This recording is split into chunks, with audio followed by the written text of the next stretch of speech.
Okay, today I'm going to cover 3 movements. I'm going to cover the muscle up, the forward roll, and the L-sit to shoulder stand. Now, I'm not going to go into great detail on lots of different variations of how you can train the muscle up. I'm just going to go through the basics today. I'm going to cover the L-sit to shoulder stand from the P-bars up onto the rings, as that's a prerequisite before you start to do the forward roll. Let's just jump in with the muscle up basics. So prerequisites before we can do a muscle up, we need to have a false grip chin up where our chest can easily touch the ring. I'm going to get into a false grip. I'm going to put that chalk on my hand. So see, it's a line. That's where the ring's going to sit on both sides. Now I'm showing these on lower rings. You can obviously do it on higher rings, and that's a little bit easier in terms of getting underneath the ring. It was actually how a lot of people train it at home and things when they can't hang the ring so high. So I'm in a false grip position. Ideally, you should be able to do a chin up. So chest to be able to touch the ring quite comfortably. So you want to be hitting into the ring. If you can't do that, obviously we need to work on our chin ups and also getting very comfortable in the false grip position. So other exercises you can do for the false grip, ring rows, so that type of thing. So I'm making sure that I stay in that false grip position so my hand is still on top of the ring as I go through that movement. So if we have the false grip chin up, next thing is to learn that transition. So from the bottom of the dip through to the top of the chin up, back through to the bottom of the dip. So doing repetitions of this and really understanding that transition, moving from the top of the chin up, getting through to the bottom of the dip. And most people will need to do a few hundred, if not a couple of thousand of those. So spread out obviously over a number of weeks to get used to that transition. And then the top of the muscle up, we need to be able to get from this bottom position up to our support position. So first of all, make sure you can do a support on the rings. Make sure you can do dips. If not, dropping back to P-bar dips. If the P-bar dips are too hard, dropping back to a push-up position. But if you do need to drop back to the push-up position and your dips aren't that strong, you're probably not ready to learn the muscle up yet. But I could start working those transitions and get used to it, start conditioning the false grip. And then, like a lot of the other movements, we can then go through the eccentric, so the negative of the movement, which is always a little bit easier. So I start in that support position, down to the bottom of the dip. I do the transition, coming around to the top of the chin up in that false grip, come back down, still got a false grip when I finish that position.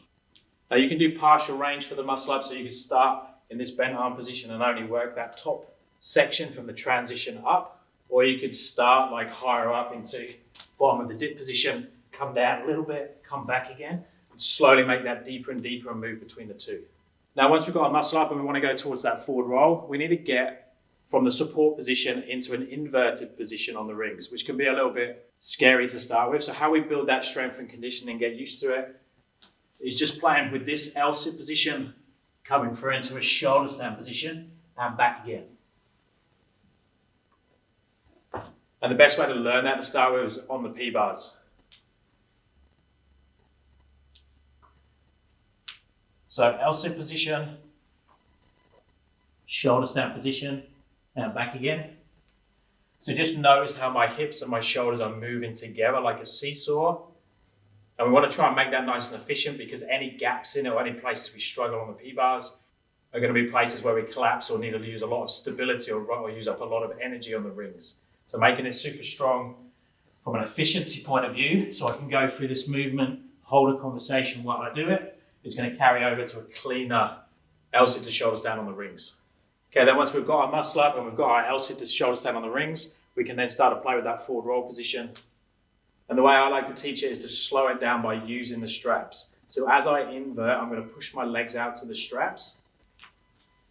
So L-sit position, starting upside down. Now I pull my legs out, pull the rings in. So the rings actually touch.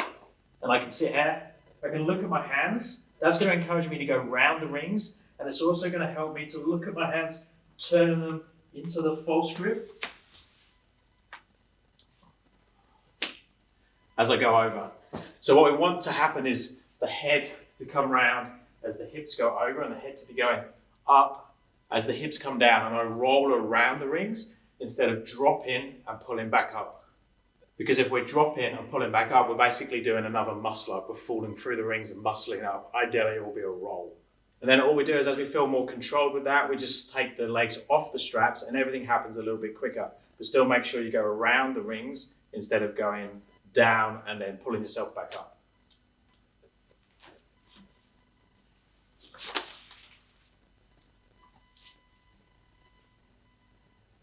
And also notice with that one, I piked the legs, so I had straighter legs, which does speed everything up and doesn't feel so clunky when you go through the movement.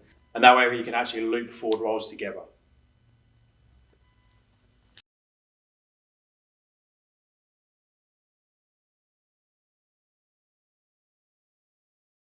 Now, if you do struggle with the forward roll, you probably need to work on your strict muscle up a little bit more to make sure there's no gaps in the false grip. Clean up that L-sit to shoulder stand, and also just get the confidence to go through the rings. So you might need to work on things like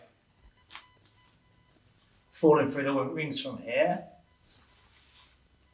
and just catching yourself and just build confidence with going upside down. Because a lot of people, when they bring the shoulders down, they leave the hips behind.